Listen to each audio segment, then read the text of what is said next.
know you are a follower of basically what plays out here and beyond. We have seen the concerns in Biafra, Nigeria, Amazonia, Nigeria, a lot of activity online. Sometimes you're told that these people are actually just keyboard warrioring from different parts of the world, while they are instigating or inciting the people back at home to get into the field and fight, and then they lose their lives and nothing much is forthcoming. What would you make of our situation in the country as you respond to the other questions? So, okay, let's begin with the response, then you go to your question. Fair enough. James Mulamba Jr. asked me a question about joining Rigathi Gachagua and whether that makes me then subscribe to his values of tribalism. Now, I've just met you right now. I don't know you, and I don't know your values. If we take a picture together today, someone who hates you will say, I've joined you in the bad things that you usually do. Now, meeting people doesn't mean that their values have to rub off on you. You can actually meet even with the devil and ask him why God has never killed him and just finish the evil that is in the world. All leaders around the world meet with people that they don't like. In fact, the business of leadership is very nasty. It is the kind of business where you meet people that ordinarily on another day you never see to eye, or you never want to meet them. But sometimes you have to meet them because of the people in the ground. Now, in Kenya, we have a problem, and that problem is identity politics or tribalism.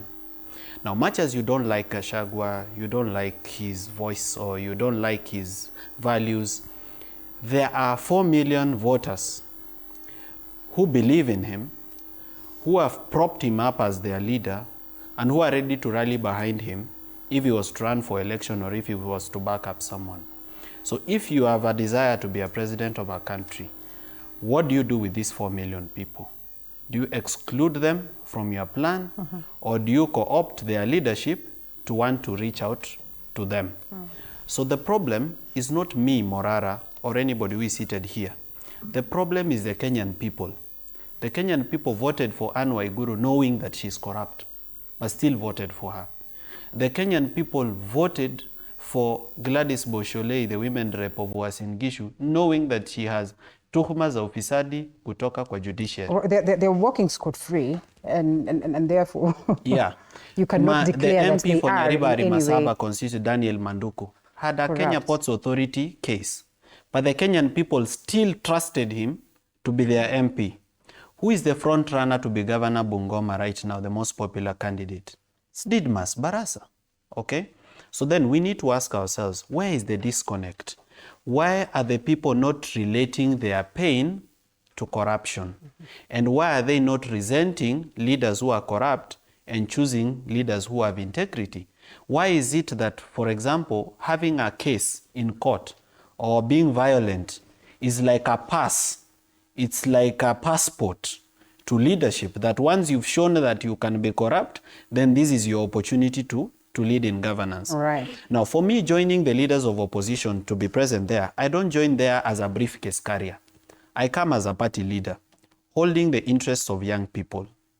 Now, the best way to use me, because now you can use me, is to use me as the man inside the door.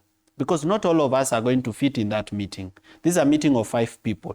Maybe Kalonzo seated here, Martha Karua seated here, Rigathi Gachagua seated here, Morara seated here. This could possibly be the next government. If this could possibly be the next government, at least you as the youth of Kenya, you know you have one man in the room. Now, what you need to do with that one man is to ensure that you have very strict accountability mechanism with him and constant consultation to make sure that your interests are said at the table and factored in the agreement, and that you make this person who is representing you accountable. So as things stand and the way things are, that is how the politics of the country is. But I can give you some advice. As leaders like me, honorable members, if you want our country to change, the only way it can change is through civic education.